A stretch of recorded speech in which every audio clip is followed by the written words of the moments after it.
Have you ever heard of handball? It's so interesting. Some sports just never catch in other parts of the world for no reason, really.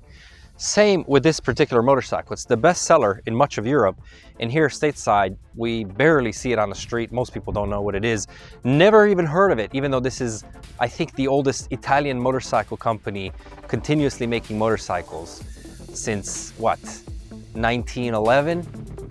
Benelli TRK 502.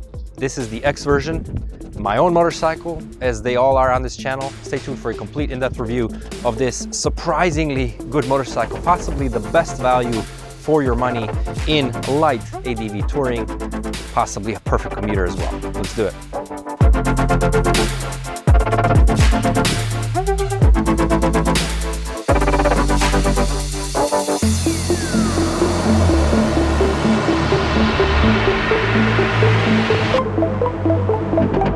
Zdravo I dobrodošli, bom bem-vindo, servus, willkommen, buenos dias, bienvenidos greenies riders, and welcome to another owner's review, this time of my 2022 Benelli TRK 502X. This is the more dirt-oriented version. We'll speak about the differences between the two models. I gotta say, this is my first Benelli, and I've been so pleasantly surprised. You get a lot of motorcycle for the money. I mean, there's honestly not too much out there that can compete with this at the moment, and I've had it all. You could see in my playlist, I've reviewed nearly every thumper, every smaller motorcycle in the adventure touring category, and I gotta say, this has become my favorite. So what makes this such a special motorcycle, and why is it the best sold motorcycle, I think, in Italy, in France, Spain, Portugal? There's actually more reasons than meet the eye immediately. I'll explain that, because European licensing procedures and requirements are a little different than here in the States. That explains some of it. Nonetheless, I think this is a phenomenal motorcycle for the following reasons. One, it's really well built. It's a beautiful bike. It's big, it's imposing. That's what it's supposed to be. It's not pretending necessarily to be anything that it's not. It is an adventure touring motorcycle, albeit on the lighter side, just because of its sheer size. I like bigger bikes in the sense that a lot of my touring happens in the Eastern Sierra. It's very windy. I like not being pushed around by the wind, by bigger cars and trucks on the road. So this is really stable, really strong on the road. It's got a big presence on the road, and I think that was what Benelli was going after. Now, Benelli itself, although fairly unknown in the States, they've been doing really well. They just released the 702X model, which is very exciting, and there's talk about new models coming up next year, like the 902, and these are motorcycles that tend to look like, let's say, the MV Agusta adventure touring motorcycles recently released, and a model called Morbidelli 1002, so a leader motorcycle in the adventure touring category. Beautiful bike, kind of higher end motorcycles, not only by the looks but also by the functionality and the capability of them. This is because they're manufactured in China. QJ is the manufacturer, produces about 2 million motors a year, something like 1.2 million motorcycles a year. Huge manufacturer in China. So a lot of bikes nowadays are coming out of there, even though this motorcycle is designed in Italy. Benelli, established in 1911 by 6 brothers, and I think it's the longest continual producing motorcycle manufacturer in Italy, which is kind of impressive because you also have Moto Guzzi. I love Moto Guzzi. I've reviewed my California, my MGX21 Flying Fortress. That one is also over 100 years old. You know, they've done some great things, like they invented the wind tunnel, for example. So it's kind of fascinating. I've been loving my Italian bike so much so, tomorrow I pick up an MV Agusta Super Veloce 800. Stay tuned for that. Really excited. It's my dream bike. Very different than this one, obviously.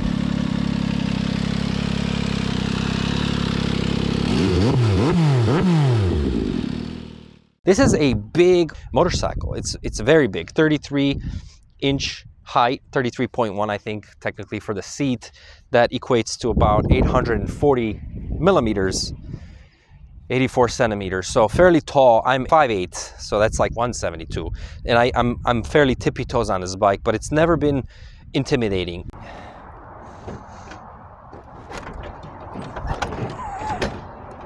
Takes a little bit of effort to get it off the center stand. It's great that it has a center stand, though. Obviously, it adds weight. All this stuff adds weight to it. So I think after everything, it ends up being about 545 pounds.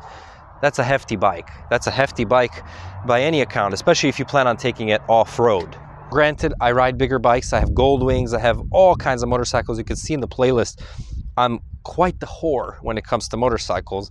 I'll throw my leg over anything with two wheels, honestly. So much so, even in the garage, I have a 1980s Vespa 200. So I'm just very, very curious about it all. So I'm not intimidated by it. You really have to be kind of deliberate with your motions on this bike, and you could see I can almost flat-foot it, but if it starts to tip, it takes a lot of effort for me, in any case, obviously, because of my shorter legs, to get it stable. But once the bike starts rolling, that weight is not felt. That's the beauty of it. It's such a beautifully smooth little twin engine, 500 cc's. It's got 4 valves per cylinder, double overhead cam. It's beautifully sounding. I don't know how they can make it sound so sexy out of this little, let's say, little motor, right? Little for a bike of this stature and size. I think you're gonna get a great sense of why this motorcycle is so popular. Even this little motor, my microphone is on it, check it out.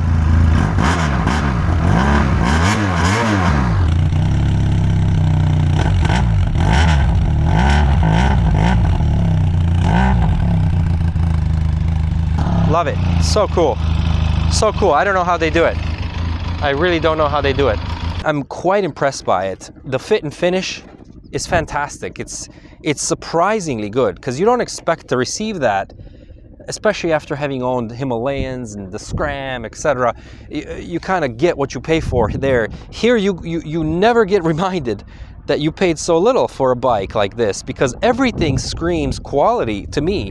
The seat is one of the most comfortable I've sat on. I mean, I can do all days without any problems at all. The luggage, fantastic. Unfortunately, they don't make them anymore, and it's quite sizable, but I like it. I like the big luggage. Oh, look at that. We get the military doing their thing. Check it out. What is that? What in the world is that? Wow, that's pretty cool. Here at Torrey Pines, this is the municipal golf course that's part of the PGA Tour. There was just a tournament here. It's one stop in my San Diego sidecar tour. If you're ever in town, let me show you around. PegasusSidecarTours.com, the best way to see the place. And for golfers, I always make sure I take them here, because it's quite a view. In front of me, or below us, I suppose, in the distance, is Black's Beach, America's first nudist beach from the 1970s. All right, back to the bike. Everything about this bike looks way more expensive than what you actually pay for, and I always appreciate that. Value for the money, right? From the paint, the fit and finish, all the plastic pieces, even the little bolts look high-end, which is really nice. The motor looks very simple. It's a small motor, no big deal. I'm very grateful that it's a twin, just because the thumpers have a tendency to have that vibration and that particular thumping sound, which I think is less attractive than the twin for sure. You also get a 6th gear, which is great. The 6th gear just makes this bike so much more usable. On the highway, 70 miles an hour, no problem at all. You have grunt to actually surpass vehicles, which I did not have on my Himalayan. And I've had the Himalayan, I've had the Scram, and it's just, that bike is almost not meant for this kind of market. This bike is at home. You're not getting tickets for speeding, which is great, but you also can pass vehicles. You're not at the mercy of the traffic, which I really, really love. Out the box, this is what it comes with, aside from the luggage carriers and the luggage, which at the time was a $1,000 option. I don't believe they make them anymore, which is unfortunate. I hope they come back to them, because they're probably the highest quality luggage I've ever owned. Givi also makes a pack, so you can get luggage for the bike. So you get a engine guard, basically pretty substantial, kind of wide, almost like the police style, you know, police motorbike style wide engine guard that makes the bike easier to pick up if you end up dropping it. You get this high touring windscreen. It's not adjustable, but it's very high, it's very clear. Some people as is always the case, will complain that it's buffeting and whatnot. I don't have that problem. I have no buffeting with this, so it's kind of nice. You get the GPS mount here. I've installed an AOC dual camera system here, which I'm going to remove because I don't like it interferes with my Bluetooth, but I've reviewed that product. If you're interested, you can also buy it from an affiliate link for a heavy discount. But the way they include this is they have little channels to route the cabling, which is really nice because then it looks stock. It looks great. You get a 12-volt outlet here, which I've connected the power for that unit to. Everything really looks nice. ABS comes standard. In some regions, an ABS button was provided. In this one, there is none, which is unfortunate because that would make the bike a little more useful off-road, which we'll talk about later, and its limitations on dirt. Nice bike. It lets you do all these kinds of fire roads, service roads. Feel it. I think I'll feel it tomorrow, but it's doing it, you know. I mean, I didn't expect any more or any less, to be honest. We had some trouble earlier today on some really sandy, kind of powdery, deep stuff going up a hill, but even the gentleman on the Africa Twin couldn't really enjoy it. You know, we had to turn back. It just wasn't very interesting, and I was getting my foot caught in the luggage falling down twice. It's stuck when that part wasn't for this bike, but neither are the tires, to be honest. So the suspension, you can tell just by my talking how the suspension really is transferring a lot of that to the rider. Here you see it's not really anything but rocks, but for some reason, you know, just could use a little more travel. But the forks are amazing. The thickness of the forks makes them very stable, very sturdy. So it's almost like you don't need a stabilizer, you don't need a brace, because when it gets bucked by a rock, it just corrects itself right away. There's no give, and I really appreciate that. I think that this bike really benefits from this. Look at that little rock garden.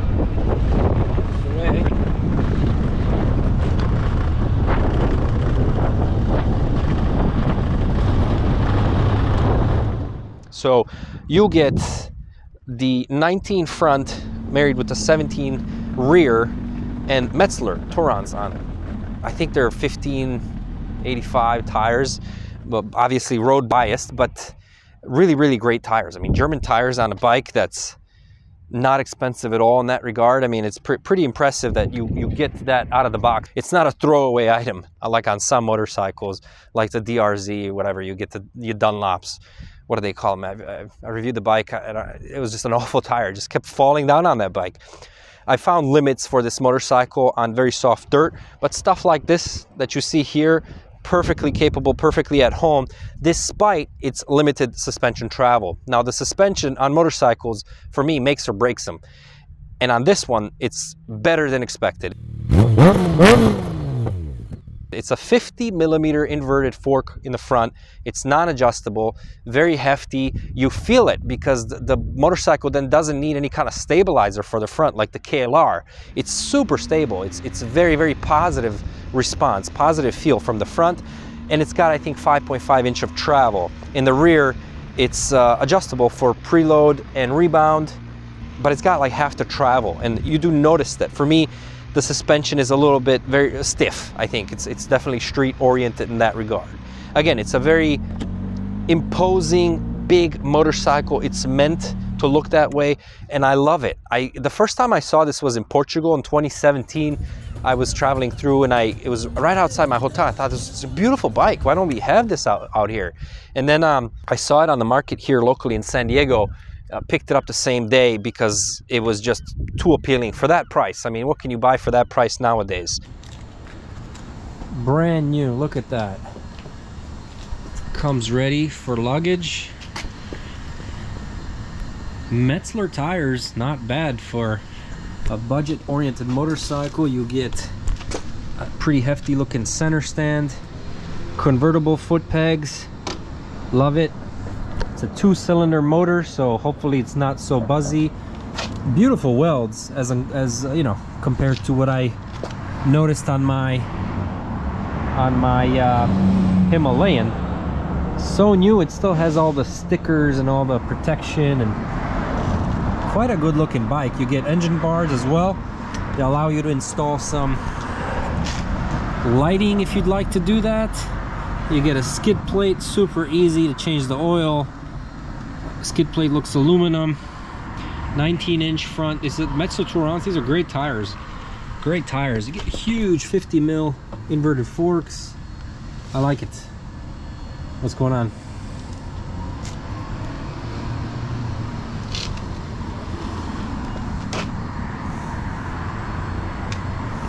I like it. You get a GPS mount up here, some deflection.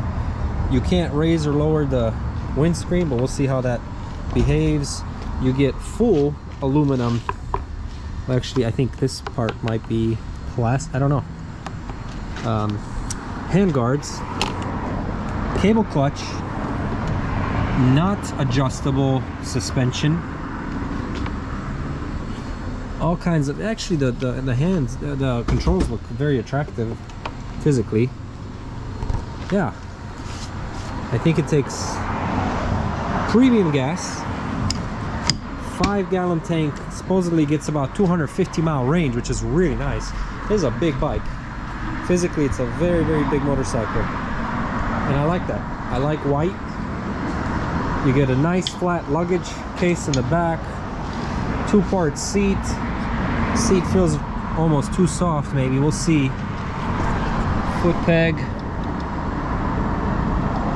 It's kind of interesting design for the foot peg. Yeah, I like it. I like what I'm seeing for the money. Let's get inside, let's do it. It's mine, deposit made, and we're gonna ride it away tomorrow when I actually have a chance to. I was just having lunch, saw this pop up, I'm like, let me get it. So, sounds awesome, looks beautiful. I'm curious, very tall, very heavy, but hey, can't have it all, not for that money. I love it in this white color as well. You get, again, a very, very great, very comfortable seat. It's a 2-part seat between the passenger and the rider. I don't recommend too much of the 2-up riding on this because it's just underpowered for that kind of use. You do get the booklet in printed form and a little toolkit. Not a lot of space under the seat, and the seat is actually bolted down by 2 10mm where the battery sits. And that's it. Let me show you what it looks like without the luggage. Any bike that comes with luggage for me it's a huge benefit, especially when it's matched and it's logo and it's, you know, it looks right. This is some of the nicest luggage I've seen and I've owned, and I love motorcycle luggage. You can see any sport touring bike that I've owned, it's always been with luggage. So I really appreciate good luggage on a motorcycle. This has tie downs. For the top, you can add a handle if you wanted to. It has these additional tie downs on the side as well, little bars that seem very hefty. It's welded and then it's waterproofed as well, so there's nothing that can leak. As you can see, it's kissed the ground a little bit and some brushes and whatnot. It does mark more or less easily, but I mean, that's just the nature of it, you know, battle scars. So you take the key. They are unfortunately not keyed to the Benelli itself, the ignition, and the ignition key is quite attractive too. It's one of those little switchblade type of keys. This one looks a little more serious, and I don't think the Benelli key has any code in it, so that's kind of nice, any chips. So when you unlock it, what you need to do is unlock it here, and pretty simple, and it looks very, what's the word? It looks very robust, the system, and we'll let that go. And then it just slides. Let me see which way it slides. I believe this way. Yeah. No, it's this way. It fits very tight at the moment, but I installed it, so that's on me. Very easy install. I don't think it took more than an hour and a half to get the carriers bolted on. Very simple. I mean, I've done it so many times that at this point, this one comes off to the left, and there you go. That's kind of what the bike looks like without the luggage. Very, very attractive motorcycle, very substantial. And I love these little topo map accents. I love maps. I wanted to be a geographer just so I can look at Google Earth all day. It gets me going, you know, and I love seeing that. It's kind of a, you know, ready for adventure. Well, first I have space for a jacket, chaps, gloves, etc. I have space for a helmet here. This is my newest edition. I look forward to reviewing it. I bought it specifically for my Super Veloce because it's carbon fiber with the gold, and Super Veloce has the gold accents, so it's going to be great. This is the Ruroc Atlas 4.0 track racing helmet. Really, really beautiful. Stay tuned for that review. Look at that thing. Gorgeous. So I can fit that here with the Bluetooth, with the GoPro. Fits perfectly fine. The top case as well has the bars on the side and 4 laterally. And then this one is a little bit wider because it doesn't need to accommodate the exhaust, which again on the X is raised. In this one, I have my backpack. I love it. I can just put this full-size backpack, and I've reviewed this one. This has been my favorite backpack so far. It's the Viking backpack for motorcycles, basically for the Sissy Bar. Tactical Sissy Bar backpack is the official name. I've reviewed it on this channel, and it's been my favorite. Super robust, hasn't broken in 2 years that I've been using it. The zipper and whatnot's super substantial, and very importantly, it has space for my Pegasus planner. You know, the planner that I started creating lately to be more proficient, more efficient, and just better at achieving my daily goals. Check it out, pegasusplanner.com, plannerformen.com. Great little gift as well, personalizable, leather, made in California by a very talented local artist. So there it is. That's what it looks like without the luggage. I think it's a fantastic bike. You get a lot of bike for the money, and I'm really, really happy with my first Benelli so far. So happy that I'm looking forward to owning, for sure, the 709 that's already on the market. These come in a few different colors. There's a dark green, like a woodsy green, almost like a military green. There is a yellow, and there is a black and a dark gray, kind of like carbon. They all look really good. I like the white. I'm a huge fan of the white motorcycle. In fact, the MV Agusta is white as well. The controls are backlit, and some people say it looks gimmicky. I think it's great. There's a blue light that backlights all the buttons, and on this version there are 2 buttons that are not doing anything at the moment. Those can be really easily accommodated or spliced in. They're actually intended for the Benelli fog lights, which you can get from the website, and the warmers, the hand warmers basically. So the grip warmers, these grips, by the way, are fantastic. I find grips on most motorcycles for some reason, including my KTM 790, to be very thin, like too thin. It feels weird. It feels like with gloves, it's making your hand come together a little too clinched, and then it gives you numbness and whatnot. These feel a little bit wider, so I really like these grips. You know, they got the TRK on them. It's kind of nice grips. I like that a lot. Passing light and hazards, always good to have, especially when you're lane splitting. So the buttons are really positive, very good looking. They don't look cheap. Nothing on this bike looks cheap. I don't like to use that word, even though it's a cheap motorcycle when it comes to how much you pay for it. It's very inexpensive. So you also get the center stand, which is really nice. It's a little bit hard to get to be honest, on this side. Chain driven, so when you need to, you know, maintain the chain, that's kind of nice. And my understanding is that the delivery is a little bit different between the street version and the X, in the sense that there's 1,000 RPM difference when the peak is delivered. The torque, I believe, is at 6,000 RPM, the horsepower 8,500 RPM. So speaking of 46 horsepower, I think 38 on a dyno, and about 38 foot-pounds of torque. Again, not a lot to get you in trouble, not a lot to get you super excited, but it's a motorcycle. You feel it. I mean, I've done most of my touring when I was younger on the KLR, and I think I would prefer this just because of the twin, and this has been a great bike so far. So it's that same power, basically. I think the KLR definitely feels a little bit more powerful in that regard, but this is not this is not a slow motorcycle. The Himalayan is a slow motorcycle. It's not safe for these environments.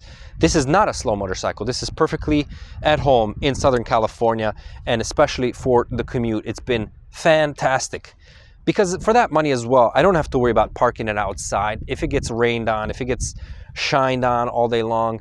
I think the first valve clearance is at 16,000 miles. I mean, it's amazing, right? You don't have to be tinkering on it. It's a bike that's very utilitarian. And some of its competitors are the opposite of that. They need a lot of attention, and maybe they're easy to work on, but I just don't have the time to do that anymore. I got 2 little kids at home, and I need these bikes to work, right? You get LED lights front and back. The signals are all LED.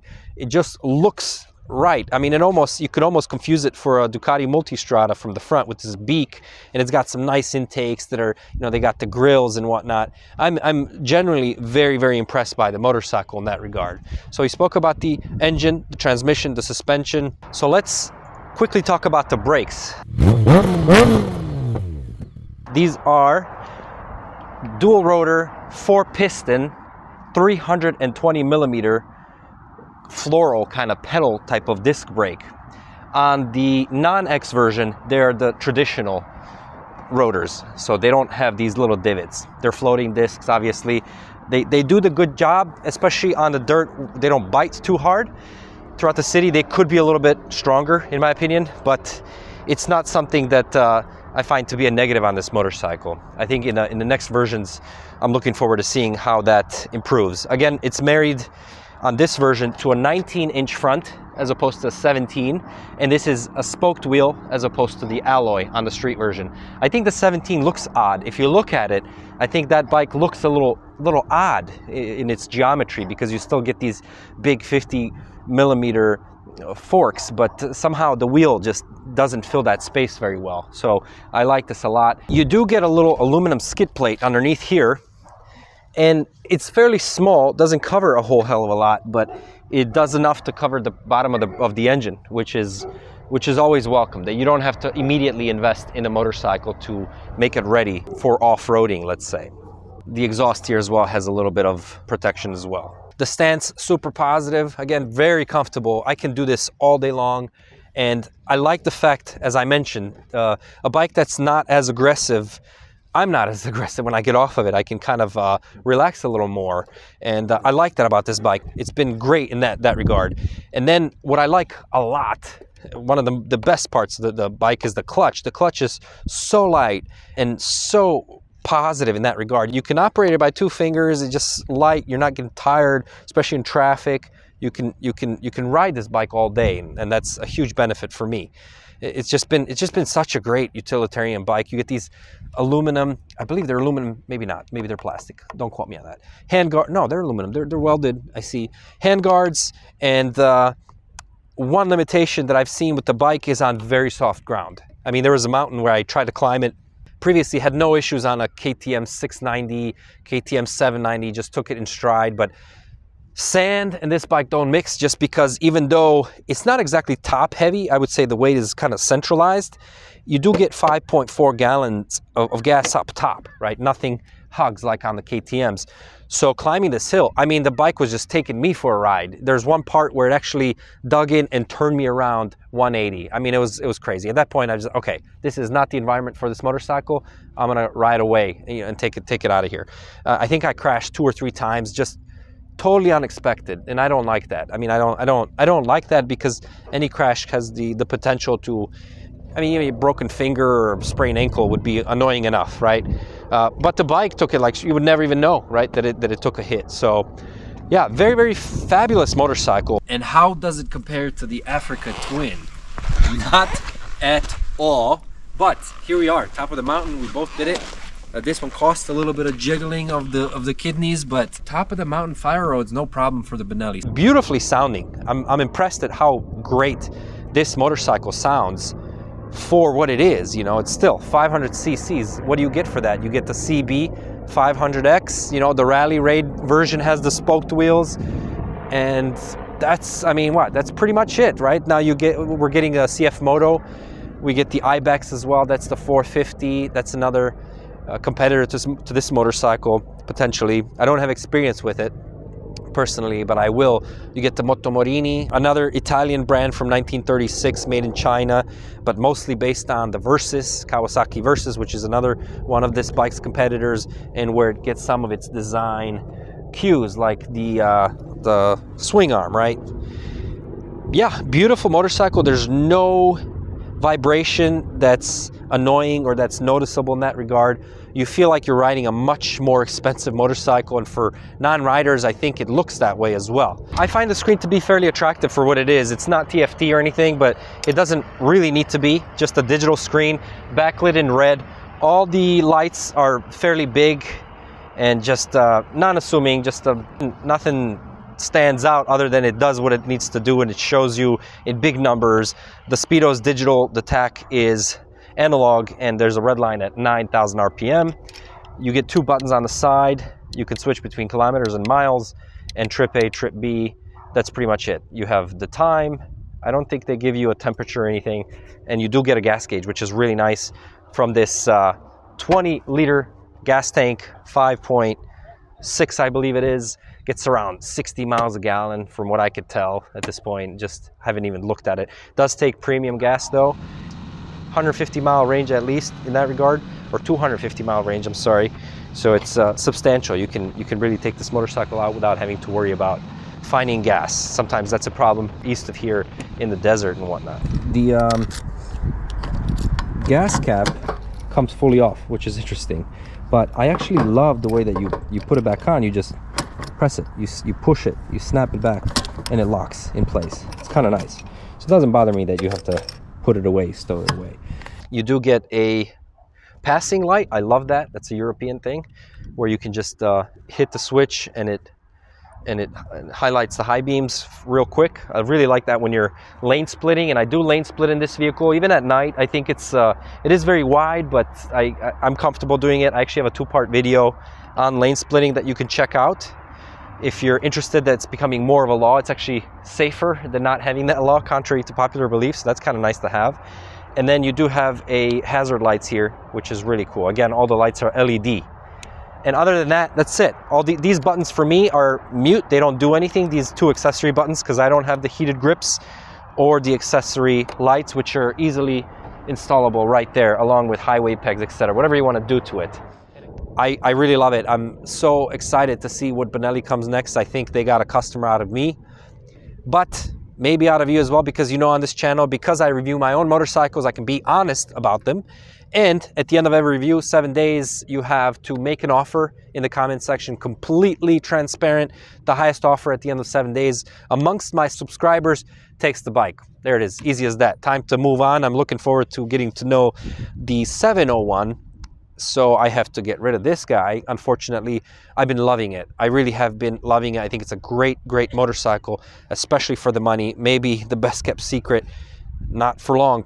But yeah, take a look. If you see it in your local market, or if you want to come down to San Diego and ride the Pegasus one, make an offer, make it yours, and ride away. Fly in right away. Let me take you on a few local tours, and you even get the cool sticker that adds, I don't know, like 6-7 horsepower is what I've been told by my engineers. So yeah, great motorcycle. I hope that was enough to get you at least curious about it. It's kind of awesome to see fantastic looking and performing motorcycles that are not $20,000, it's just getting more people on bikes. So thank you for watching. Stay tuned. Again, tomorrow I'm picking up a MV Agusta Super Veloce 800S, the white, I think it's pearl white basically version, which comes with the aero exhaust and ECU that's been redone a little bit to make it a little more sporty. I'm so excited. I think it's one of the only ones on the market right now in the States. So really grateful for the San Diego market to be able to put my hands on one of those. Thanks again for watching. Stay tuned until next time, and please view my recently released Tour of the Balkans. We're booking that. It's a private tour, so they book pretty quickly because they're small groups. Tour of the Balkans, I think it's the next best thing in adventure touring in the world. Let me show it to you. I'm from there, so you'd be touring with a local. Thanks again. Stay safe until next time. Nick, I'm out.